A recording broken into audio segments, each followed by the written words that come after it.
السلام عليكم. احنا بنقول السلام عليكم.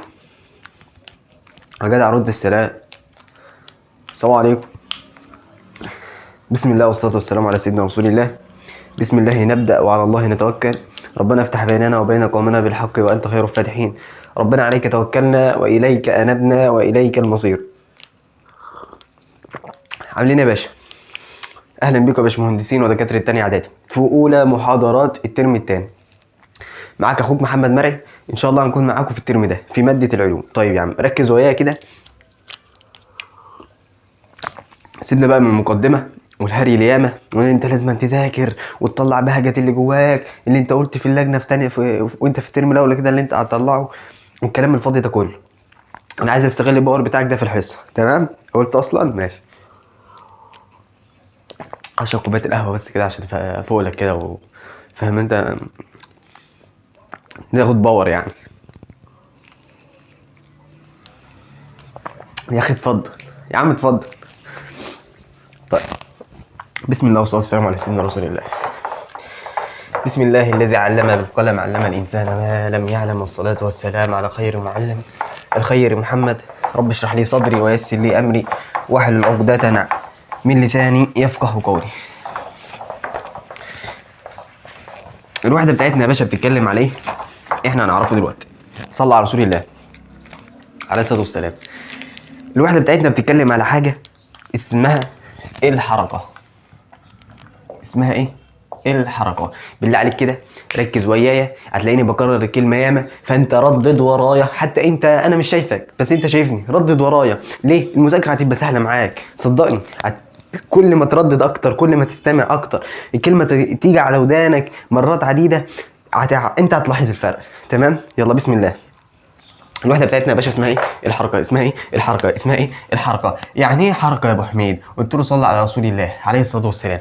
امتى اقول ان محمد تحرك؟ والله اقول ان محمد تحرك لما محمد يغير مكانه. محمد كان هنا بقى هنا، ايه اللي حصل؟ قال لك ده محمد غير ايه مكانه. يبقى انت اقول ان محمد تحرك لما محمد يغير مكانه. يعني ايه؟ انت ربطت الحركه ب تغير، ربطت الحركه ب تغير. قول ربطت الحركه ب تغير. يعني انت قول ان الحاجه دي تحركت لما الحاجه دي تغير مكانها. عشان كده الراجل المحترم قال لك تعريف الحركه هو ايه يا عمنا؟ قال لك صلى على النبي عليه الصلاه والسلام. قال لك الحركه هي تغير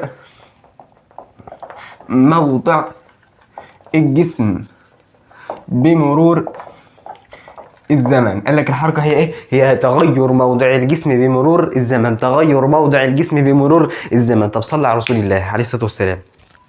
انت عارف يا سيدي الفاضل ان الحركه دي في منها نوعين. حركه اسمها حركه انتقاليه، وحركه تانية اسمها حركه دوريه. المفروض انت عارف. طب ما كنتش تعرف؟ اديك عرفت ان الحركه في منها انتقالي ودوري. احنا الحركه الانتقاليه ملناش دعوه بيها، مش هندرسها. طب زي ايه يا ابو حميد؟ قلت لك صلى على رسول الله عليه الصلاه والسلام. جسم واقف عند النقطه دي، عند النقطه الف، ماشي بقى عند النقطه ب، الجسم هنا اتحرك. قلت له اه. قلت له ايه اللي عرفك ان هو اتحرك؟ قال لي والله ان هو غير مكانه، كان عند الف بقى عند ب، معناها ان هو اتحرك. طيب هل الحركه بتاعته اتكررت؟ قال لي لا، هو كان في حته بقى في حته. طيب الحركه ايه؟ ما اتكررتش، حركه حصلت وخلصت ما فيهاش تكرار. هي دي معناها الحركه الانتقاليه. يبقى الحركه الانتقاليه ما فيهاش ايه؟ تكرار. قلت له صلى على النبي عليه الصلاه والسلام. احنا موضوعنا يا باشا الحركه الدوريه. الوحده الاولى بحالها مختصه في دراسه الحركه الدوريه. قال لك الحركه الدوريه يعني ايه حركه دوريه؟ قلت له صلى على رسول الله عليه الصلاه والسلام. كلمه دوريه تفكرك بشكل هندسي؟ قال لي اه يا هندسه. قلت له ايه هو؟ قال لي الدايره. قلت له قال لي الدايره اهي الدايره. قلت له الدايره انت بادئ من النقطه دي مش لفيت ورجعت عند النقطه دي تاني؟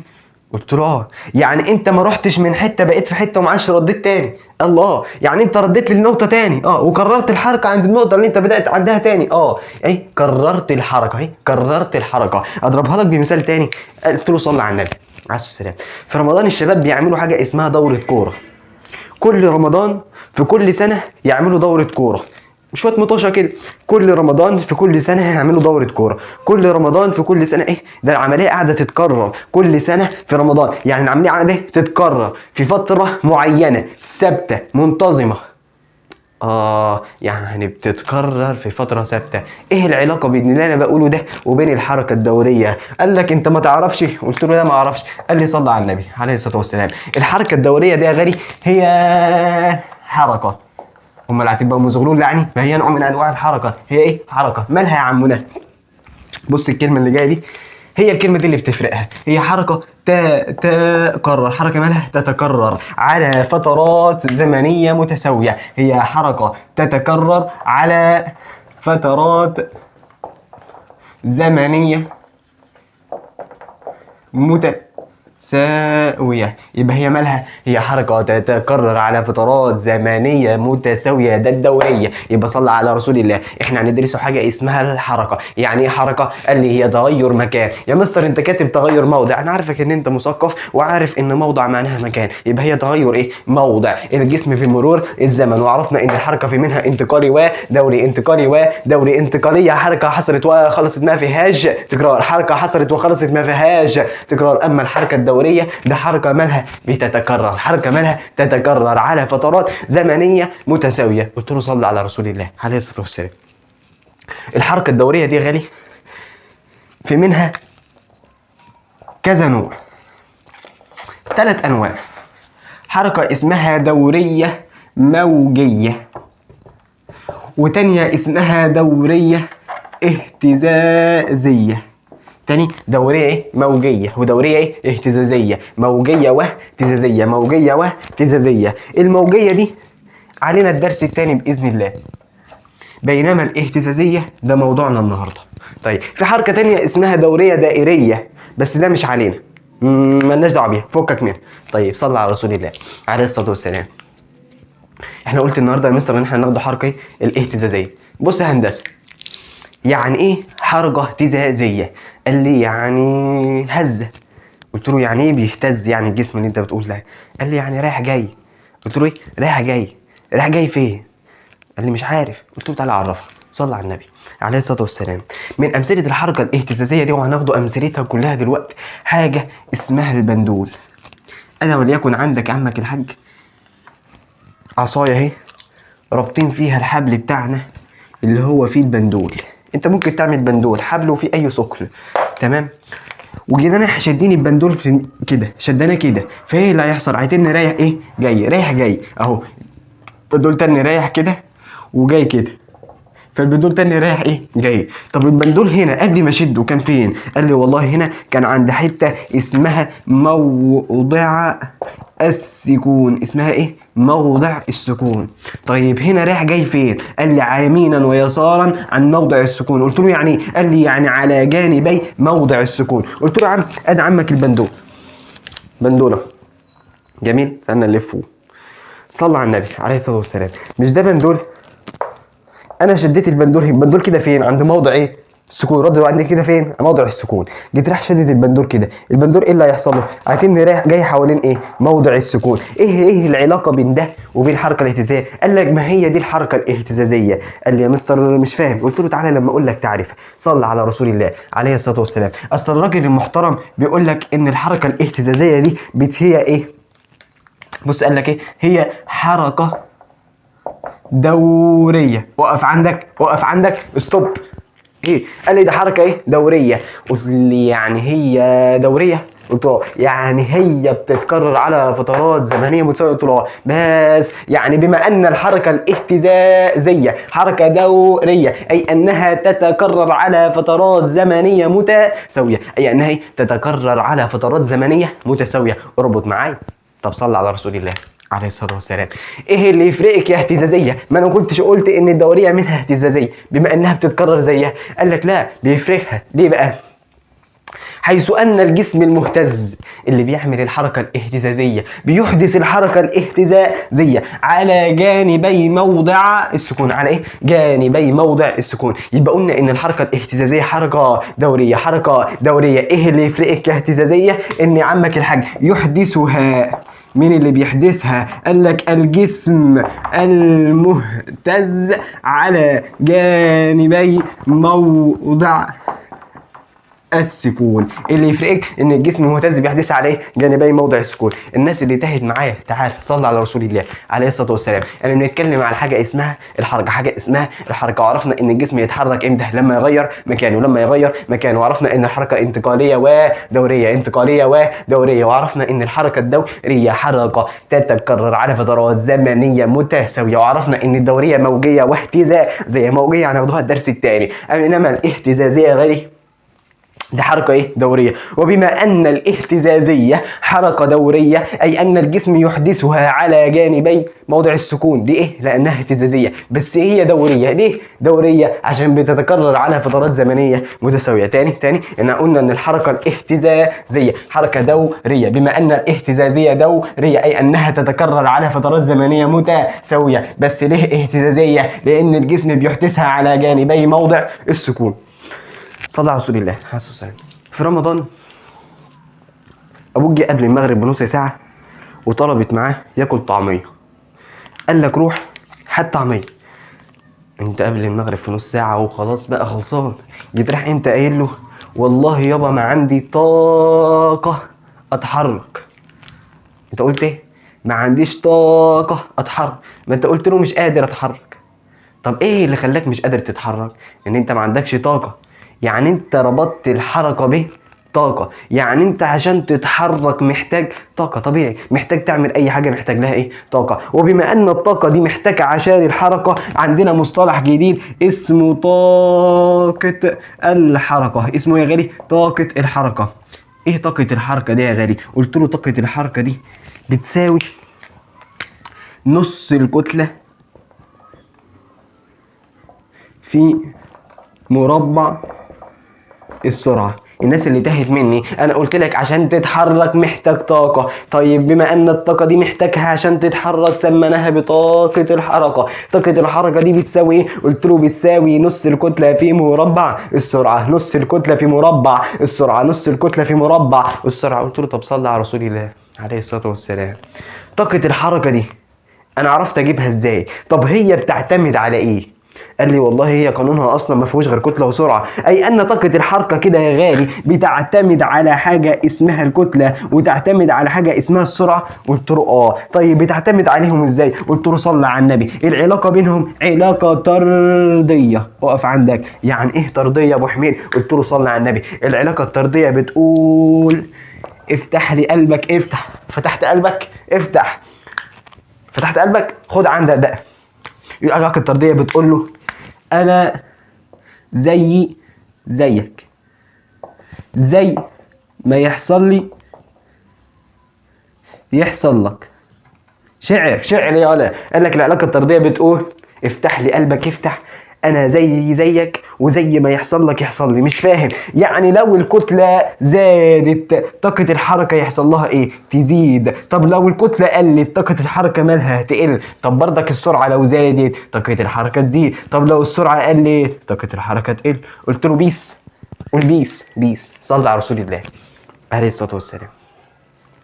طيب كده انا عرفت الحركه وعرفت انواعها وعرفت الحركه. طب امثله الحركه الاهتزازيه ديت ايه؟ قال لك صلى على رسول الله عليه الصلاه والسلام. قال لك امثله الحركه الاهتزازيه دي 5 حركات. 5 ايه يا غالي؟ 5 حركات. ايه هم ال5 حركات يا ابو حميد؟ قلت له والله قول عندك 1 2 3 4 5 اهو. عرفتهم كده؟ لا. قال لك حركة بندول سلكي وترشك أرجح. تعرف تقولهم زي أنا؟ بندول سلكي وترشك أرجح. بندول سلكي وترشك أرجح. بندول سلكي وترشك أرجح. يبقى أمثلة الحركة الاهتزازية كم حركة؟ يا لا 5 حركات. حركة إيه؟ مليني كده يا باشا. حركة إيه؟ بندول سلك وتر شوكة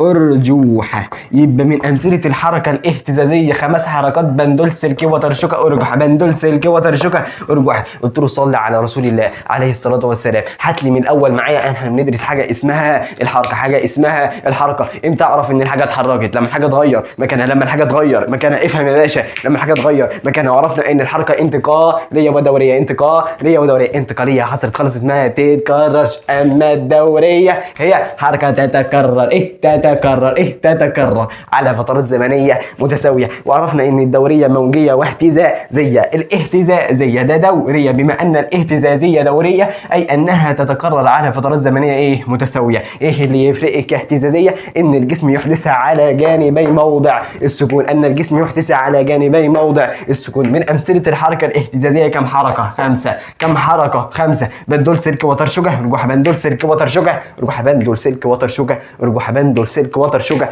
رجوح. طب طاقه الحركه بتساوي ايه؟ نص الكتله في مربع السرعه. طب طاقه الحركه دي جبناها منين؟ قلنا عشان تتحرك محتاج طاقه، وبما ان الطاقه دي محتاجها عشان تتحرك سميناها بطاقه الحركه اللي هي بتساوي نص الكتله في مربع السرعه. طاقه الحركه بتعتمد على ايه؟ حاجتين، كتله وسرعه. كتله وسرعه العلاقه بينهم علاقه طرديه. العلاقه بينهم علاقه طرديه، والعلاقه الطرديه بتقول افتح لي قلبك افتح، انا زيك وزي ما يحصل لي يحصل لك. قلت له تمام تمام. صلى على رسول الله عليه الصلاه والسلام. بص يا باشا، عايزين بقى دلوقتي نعمله ايه؟ عايزين نعمله التمثيل البياني للحركة الاهتزازية.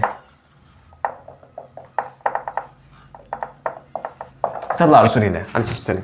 عشان نمثل بياني للحركة الاهتزازية جدا الحين جايبين سوستة.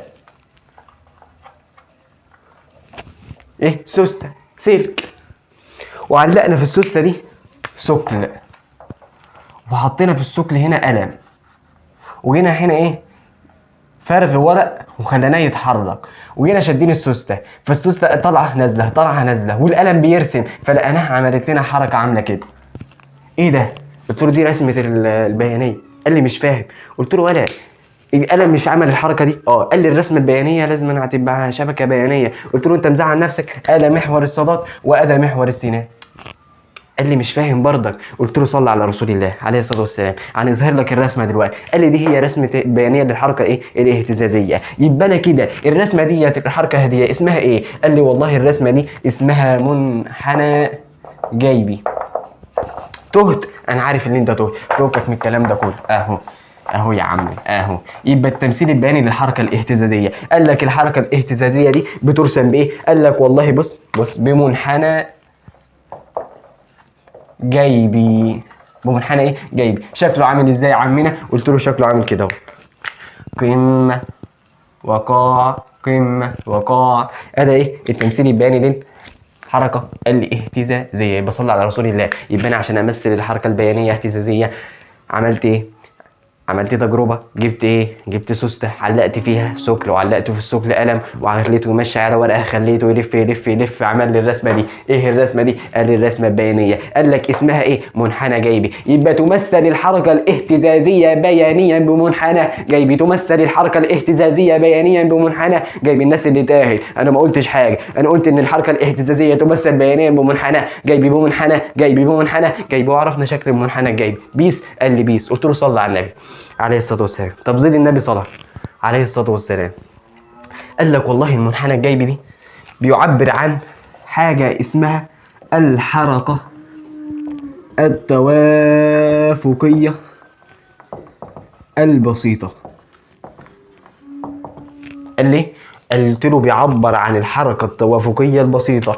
رد أبو حميد وقال لي إيه هي الحركة التوافقية البسيطة؟ قلت له صلى على النبي عليه الصلاة والسلام. قال لك الحركة التوافقية بسيطة، بما أنها بسيطة الراجل قايل لك هي أبسط أنواع الحركة الاهتزازية. قال لك هي ايه؟ ابسط انواع الحركه الاهتزازيه. يبقى الحركه التوافقيه البسيطه هي ايه؟ ابسط انواع الحركه الاهتزازيه. هي ايه؟ ابسط انواع الحركه الاهتزازيه. ابسط انواع الحركه الاهتزازيه. ابسط انواع الحركه الاهتزازيه. مين دي؟ ده التوافقيه البسيطه. ده التوافقيه البسيطه. قال لك بص بقى الكلمتين اللي جايين دول عشان اللوز وعليهم اسئله عناد. بيقول لك يتناسب فيها سرعه الجسم تناسب عكسي مع مين يا عم؟ مع ازاحته بعيدا عن موضع السكون. شعر ده ولا ايش هذا؟ ما بفهم شيء. قلت له ولا انا فاهم شيء، تعالى نفهمه مع بعض. هنا بيقول لك يتناسب، بما ان فيها يتناسب يعني عندي علاقه، يعني علاقه يا اما طرديه يا اما عكسيه. الراجل هنا قال لك علاقه ايه؟ عكسيه. قال لك العلاقه ايه؟ عكسيه. العكسيه دي بين ايه؟ قال لي بين السرعه والازاحه. امتى؟ لما ابعد عن السكون، لما ابعد عن السكون. قلت له افهم افهم يا حبيبي ما تحفظ. هنا الراجل بيقول لك يتناسب فيها الجسم تناسبا عكسيا مع مين اللي بيتناسب؟ السرعة. مع مين؟ مع الإزاحة لما ابعد عن السكون. معناها إن الجسم عند موضع السكون هنا، تمام؟ أهو موضع السكون أهو، كل ما يبعد عن السكون إيه اللي بيزيد؟ قال الإزاحة بتاعته بتزيد. طيب بما أن الإزاحة تزيد السرعة تقل، لأن العلاقة بين الإزاحة والسرعة عكسية عندما يبعد الجسم عن موضع سكونه. قلت له الله عليك مش فاهم برضه. قلت له يا عم خد حاجة تانية. أدي يا عمنا الحاج عندنا بندول، أدي العصاية، وجيت رايح معلق البندول بتاعي، وجيت رايح شده كده وشده كده. صلى على رسول الله. ايه ده؟ قال لي ده موضع السكون. طيب انا لما شديت البندول كده مش تاني رايح جاي؟ قلت له اه. طيب صلى على رسول الله، البندول بيمشي ازاي؟ قلت له والله هو بيمشي من موضع السكون كده كده كده كده كده كده كده. قلت له ايه اللي بيحصل بينه؟ قال لي والله كده بيبعد عن موضع السكون. قلت له يعني الازاحه بتزيد؟ اه. طب ايه اللي ضمنك بقى واللي عرفك ان السرعه قلت؟ قلت له صلى على النبي عليه الصلاه والسلام. ما هي السرعه لو ما قلتش، بص السرعه هنا تقل تقل تقل تقل تقل تساوي صفر. طب بما ان السرعه تساوي صفر البندول هيرجع تاني. طب لو السرعه ما ساوتش صفر ولو السرعه بتزيد البندول هيتني يسحب كده. صح ولا انا غلطان؟ اعمل لي حركه دائريه. يبقى تاني بالله عليك صلى على رسول الله، انا كل ما ابعد من السكون ازاحه تزيد سرعه تقل تقل تقل تساوي صفر، يجي البندول راجع تاني، فالبندول يراجع تاني ايه؟ ازاحه تقل تقل تقل تقل تقل والسرعه تزيد عشان ايه؟ يجي رايح مكمل رايح الجنب التاني. فهمت؟ يبقى كده انا عرفت كده العلاقه بين الازاحه والسرعه علاقه ايه؟ عكسيه. كل ما ابعد على السكون. عايزك تعرف حاجه، عند موضع السكون السرعه قيمة عظمى. قال لي مش معزة السرعة قيمة عظمى. قلت له حبيبي ما السرعة بص مالها بتقعد هنا تزيد، ما انت نازل كده السرعة مالها تزيد تزيد تزيد تزيد قيمة عظمى، تقعد تقل تقل تقل تقل. ليه؟ لان انا ببعد عن موضع السكون تاني. كل ما اقرب من السكون سرعة تزيد ازاحة تقل، كل ما ابعد على السكون ازاحة تزيد سرعة تقل. تعرف تقولها زي انا؟ لو عرفت تقولها زي يبقى انت فهمت. كل ما ابعد على السكون ازاحة تزيد سرعة تقل، كل ما اقرب من السكون سرعة تزيد ازاحة تقل. طبيعي. ليه؟ لأن السرعة لو ما قلتش البندول هيلف كده، فلازم ان السرعة تساوي صفر عشان البندول يرجع تاني. تمام؟ اتفقنا؟ اتفقنا. يعني عند موضع السكون هنا السرعة مالها؟ قال لي قيمة عظمى، وبما أن السرعة قيمة عظمى فإن طاقة الحركة هتبقى مالها؟ قال لي قيمة عظمى. قلت له ليه؟ قال لي لأن العلاقة بين طاقة الحركة والسرعة علاقة طردية، والطردي يقول أنا زي زيك وزي ما يحصل لي يحصل لك. يعني السرعة هنا زادت جدا فطاقة الحركة تزيد جدا، السرعة هنا صفر فطاقة الحركة صفر. تمام؟ ليه؟ لأن العلاقة بينهم علاقة طردية. اربط الدنيا ببعضها. اربط الدنيا ببعضها. طب صلي على رسول الله عليه الصلاة والسلام. طيب أنا عايزها على الرسم البياني. قلت له يا باشا أدا موضع السكون. أنا عايز أعرف كده موضع السكون صح؟ وانا رايح كده ايه اللي بيحصل؟ قال لي ببعد. قلت له يعني بتبعد ايه اللي بيحصل؟ قال لي ازاحه بتزيد فسرعه تقل. السرعه هنا بقت كام؟ صفر. سرعه صفر يجيب بندور ايه؟ راجع تاني اهو راجع تاني. ايه اللي بيحصل؟ قال لي الازاحه بتقل فالسرعه تزيد، يعني السرعه عند موضع السكون هنا مالها؟ قيمه عظمى. وهكذا بقى. يبقى انت فهمت ان السرعه والازاحه علاقه عكسيه، والسرعه عند موضع السكون قيمه عظمى، وطاقه الحركه عند موضع السكون قيمه عظمى، لان السرعه قيمه عظمى والعلاقه طرديه، وعجله بنلف وندور فيها. الناس اللي تهت تعالى نجيبوا الحصه من الاول والله ما يهمك اي حاجه. انا كنت بتكلم على حاجه اسمها الحركه، وعرفت ان الحركه دي تغير موضع الجسم بمرور الزمن، وعرفت ان الحركه ده انتقاليه ودوريه، وعرفت ان الدوريه هتتكرر على فترات زمنيه متساويه، وعرفت ان الدوريه موجيه واهتزازيه، وعرفت ان الاهتزازيه ده دوريه. يعني ايه دوريه؟ اي انها تتكرر على فترات زمنيه متساويه. وعرفنا ان هي اهتزازيه عشان الجسم بيحدثها على جانبي موضع السكون. طب صلى على رسول الله عليه الصلاه والسلام. على جانبي موضع السكون، مش شرط هي هتبقى على جانبي موضع السكون تكون يمينا ويسارا، ممكن تبقى الاعلى واسفل زي مين؟ زي عمك يا عم الوتر. ادا الوتره. الوتر انت لو شدته كده ايه اللي هيحصل؟ قال لي والله هيطلع وينزل. هو مش كده رايح جاي على جانبي موضع السكون بس فوق وتحت مش يمين ايه ويسار، عشان بس الناس ما تختلطش بيها الامور. وعرفنا ان من امثله الحركه الاهتزازيه 5 حركات: بندول سلك وتر شوكه ارجوحه، بندول سلك وتر شوكه ارجوحه. وعرفنا ان طاقه الحركه دي بتساوي نص الكتله في مربع السرعه. وعرفنا ان طاقه الحركه تعتمد على الكتله والسرعه، وعلاقه طرديه، والطردي بيقول انا زيك زي ما يحصل لي يحصل لك. يعني لو الكتله زادت طاقه الحركه تزيد، لو الكتله قلت طاقه الحركه تزيد، لو الكتله زادت للضعف يبقى طاقه الحركه تزداد الى الضعف، لو الكتله قلت للنصف يبقى طاقه الحركه تقل للنصف. طيب بس خلي بالك لازم يقول لك مع ثبوت السرعه، لان حاجه اساسيات هتتن معاك طول مده تعليمك. صلى على رسول الله. عشان يحدث علاقه بين حاجتين لازما التالت يبقى ثابت. يعني ايه؟ يعني هنا في علاقه، لو الكتله زادت طاقه الحركه تزيد بس السرعه تبقى ثابته، لان لو السرعه هي كمان تزداد ايه اللي هيحصل؟ مش هتزداد مره واحده، ده هتزداد مره للكتله ومره للسرعه. وهتعرضوا للكلام ده في التمارين. سيبوا للتمرين عشان ما تتلخبطش دلوقتي. صلى على رسول الله عليه الصلاه والسلام.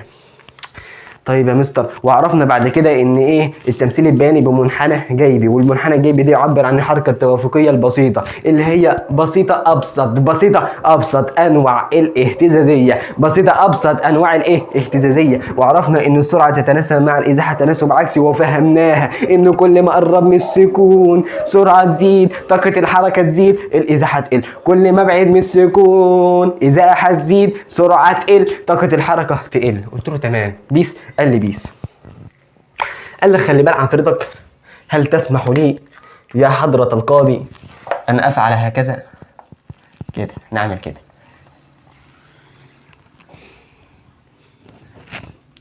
وعايز أقول لك إن في مفاهيم مرتبطة بالحركة الاهتزازية. عندنا حوالي 4 مفاهيم.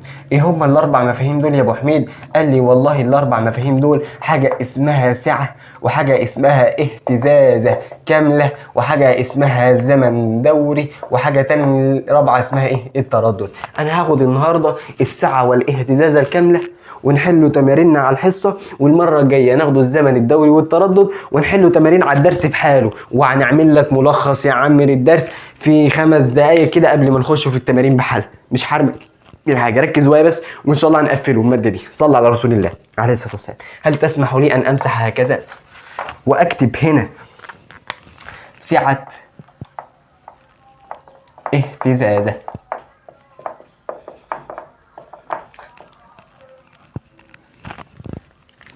معناها ايه سعة الاهتزازة؟ سعة الحاجة هي اقصى حاجة الحاجة دي تستحملها. تعرف تقولها زي سعة الحاجة هي اقصى حاجة الحاجة دي تستحملها. تمام؟ تأكدوا بس ان الكاميرا شغالة. معلش ده 5 مرة نصوروا المحاضرة ديت وما تترفعش. تانية بقى ما مش عارف ما اقول ايه. احنا قلنا ايه سعة اهتزازة. قال لك سعة الاهتزازة اقصى حاجة الحاجة دي تستحملها. قلت له صلى على رسول الله عليه الصلاة والسلام. دي كوباية صح؟ الكوباية دي وليكن بتاخد نص لتر مية، وليكن مثلا يعني تاخد قد ايه؟ نص لتر مية. يعني اقصى حاجة الكوباية دي تستحملها قد ايه؟ قال لي نص لتر. يعني ما ينفعش احط فيها لتر؟ قال لي طبعا مستحيل، لان هي اصلا مصممة على نص لتر. يعني اقصى حاجة عندها نص لتر. قلت له طيب ينفع اقول حط ربع الكوبايه دي؟ قال له ينفع تحط فيها ربع لتر لان هي بتاخد نص لتر. يعني ربع لتر ده مش اقصى حاجه صح، لكن اقصى حاجه عندها ايه؟ قال لي نص لتر. طيب مش فاهم برضك يا مستر. قلت له صلى على النبي عليه الصلاه والسلام. سعه الحاجه هي اقصى حاجه. طب سعه الاهتزازه هي اقصى اهتزازه؟ لا. تعال اكتب لك التعريف ونشرحه سوا. صلى على رسول الله عليه الصلاه والسلام. الراجل المحترم بيقول لك ان سعه الاهتزازه هي اقصى ازاحه. هي اقصى ازاحه. مين اللي بيعم؟ قال لك هي اقصى ازاحه يحدثها الجسم المهتز بعيدا عن موضع سكونه. قال لك هي ايه؟ هي ايه؟ اقصى. انا عارف ان هي اقصى حاجه من الحاجه. الحاجه اللي فيها ايه بقى؟ ازاحه. يبقى هي اقصى ايه؟ ازاحه. ازاحه يعني مسافه، ازاحه يعني مسافه. المسافه دي فين؟ بعيد عن موضع السكون. اقصى ازاحه ايه؟ اقصى ازاحه. اقصى ايه؟ اقصى ازاحه. وازاحه يعني إيه؟ يعني مسافه. ازاحه يعني مسافه، والمسافه تقاس بايه؟ بالمتر وبالسنتي. بالمتر وبالسنتي. طب انا لو عايز احول من السنتي للمتر ومن المتر للسنتي اعمل ايه؟ قال لك صلى على رسول الله عليه الصلاه والسلام. ابو منعي كان بيقول لك زمان افتح لي قلبك افتح. فتحت قلبك؟ فتحته؟ اعمل لايك بقى واشتراك. فتحت قلبك؟ يلا بينا صلى على النبي عليه الصلاه والسلام. الكبير يضرب الصغير، والصغير يقسم للكبير.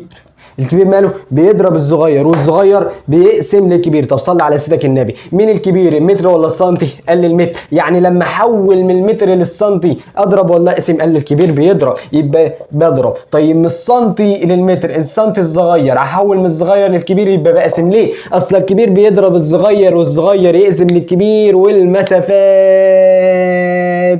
100. والمسافات ايه؟ 100. يعني لما اجي اضرب في كام؟ في 100. ولما اجي اقسم على كام؟ في 100. طب يعني ايه سعه اهتزازه؟ قلنا اقصى حاجه الحاجه دي تستحملها. قال لك هنا هي اقصى ازاحه، وازاحه يعني مسافه بعيدا عن موضع السكون. صلى على النبي عليه الصلاه والسلام. انا وليكن عندي بندول بالمنظر الجميل ده.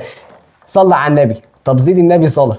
طب صلاه على الصلاه. ادا الف وادا ب وادا ج. فين موضع السكون؟ قال لي موضع السكون هنا عند الف. فين اكتر حته بعيده عن الف؟ قال لي والله ب او ج. يبقى سعه الاهتزاز هنا ممكن تبقى المسافه بين الف وب، او المسافه بين الف وج. ليه؟ لان دولت ابعد حته عن موضع السكون. طب صلى على رسول الله عليه الصلاه والسلام. لو جاب لك بندول بالمنظر الجميل ده، تمام، اهو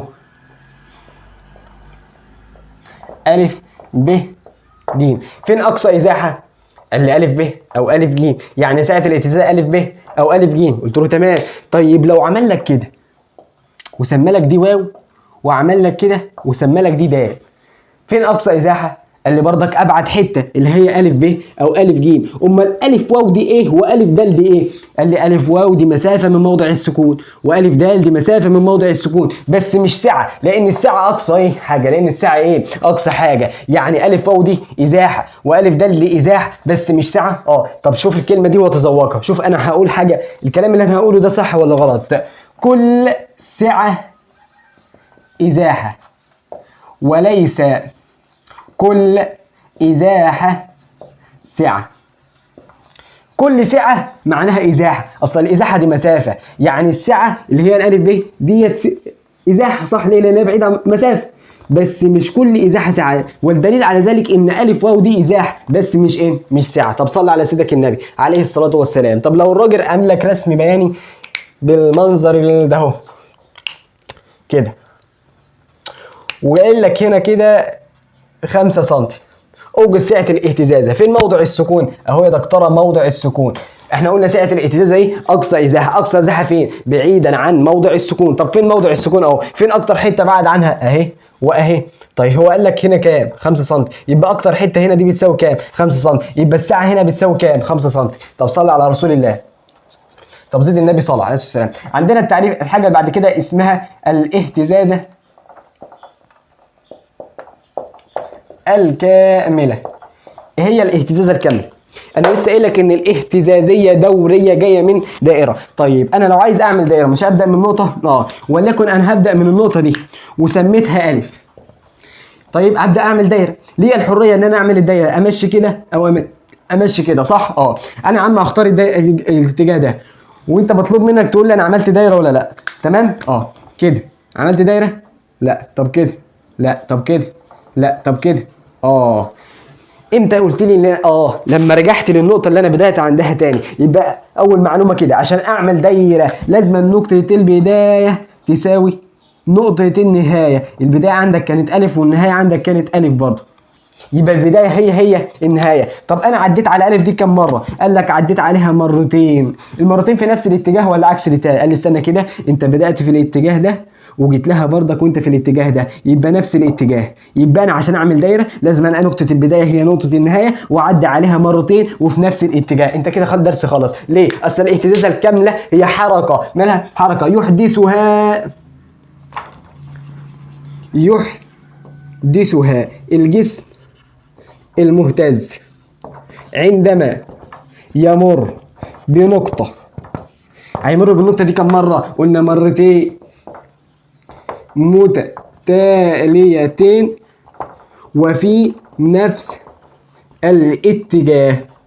بيس قال لي بيس، صلى على رسول الله عليه الصلاه والسلام. طيب عايزك تقول لك معلومه تانية، ان الاهتزازه الكامله دي بتساوي 4 ساعات متتاليه، والاهتزازه الكامله دي بتساوي قمه وقاع متتاليتين. مش فاهم؟ قال لك صلى على النبي عليه الصلاه والسلام. احنا اتفقنا ان الاهتزازه الكامله بتساوي كام ساعه؟ 4 ساعات متتاليه. صلى على رسول الله. ادي البندول يا فندم، احنا البندول ده واقف هنا عند ا، صح؟ وهنروح لب وج عند موضع السكون، يبقى نقطة بدايته هي ايه؟ ألف، فأنا هبدأ من ألف كده أشده لب، صح؟ فيعمل ايه؟ سعة. هيروح لقى ب، فالسرعة هنا هتساوي صفر، فهيرجع تاني لأ، سرعة موضع السكون ايه؟ تزداد، بتكون ايه؟ قيمة عظمى، فيرجع لايه؟ لج، ثم يرجع لج، السرعة تساوي صفر، فيرجع لألف تاني. يبقى نقطة البداية عندي كانت نقطة ايه؟ نقطة البداية كانت ايه؟ ألف، ثم راح لايه؟ لب، ثم جه من ب لايه؟ لألف، ثم راح لج، وبعد كده راح لألف تاني، صح؟ يبقى نقطة البداية كانت عندي ايه؟ ألف، ونقطة النهاية عندي كانت ايه؟ ألف، يعني نقطة البداية هي نقطة النهاية، صح؟ وعدى على ألف كم مرة؟ في نفس الاتجاه مرتين، مرة ساعة البداية ومرة ساعة النهاية، صح؟ يبقى كده عمل ايه؟ اهتزازة كاملة. طيب يا مستر انت لسه قايل ان هي 4 ساعات، صح؟ فين الاربع ساعات؟ اقول لك انا يا باشا، اول ساعة عملها لما راح من ألف لب، وبعد كده من ب لألف ادي كده 2، وبعد كده من ألف لج ادي 3، ومن ج لألف ادي 4، يعني عمل 4 ساعات. يبقى الاهتزازة الكاملة بتساوي كام ساعة؟ 4 ساعات. الاهتزازة الكاملة بتساوي كام ساعة؟ 4 ساعات. طب صلى على رسول الله. انت بتقول لي يا مستر ان الاهتزازة الكاملة بتساوي قمة وقاع، طب صلى على رسول الله عليه الصلاة والسلام. ازاي بتساوي قمة وقاع؟ يا لا انا مش لسه قايل لك الاهتزازة يعني دايرة. طب الدايرة كام ربع؟ قال لي والله الدايرة 4 ارباع. 1 2 3 4. طب صلى على رسول الله. يعني انا لو عملت 4 ارباع يبقى انا عملت اهتزازة كاملة؟ قلت له ايه ده؟ قال له قمه. وايه ده؟ قاع. طيب مش انا لو قسمتها كده يبقى ده ربع، الثاني، الثالث، الرابع، انا ده 4 ارباع، يعني قمه وقاع اهتزازه ايه؟ كامله. طيب جميل، فهمنا الحته دي؟ فهمناها. طب بيه صلى على رسول الله عليه الصلاه والسلام. انا مش لسه قايل لك ان الاهتزازه الكامله بتساوي 4 ساعات؟ يعني انا لو عايز اجيب مسافه اهتزازه هتساوي ايه؟ قال لي هتضرب 4 في مسافه الساعه. طب انا لو عايز اجيب مسافه الساعه، قال لي والله هتساوي ربع اهتزازه. قلت له اشمعنى؟ اقول لك انا، مش الاهتزازه بتساوي 4 ساعات؟ انا عايز اجيب واحده منهم، الواحده دي قد ايه من الاربعه؟ ربعهم، عشان الاثنين نصهم. طيب جميل.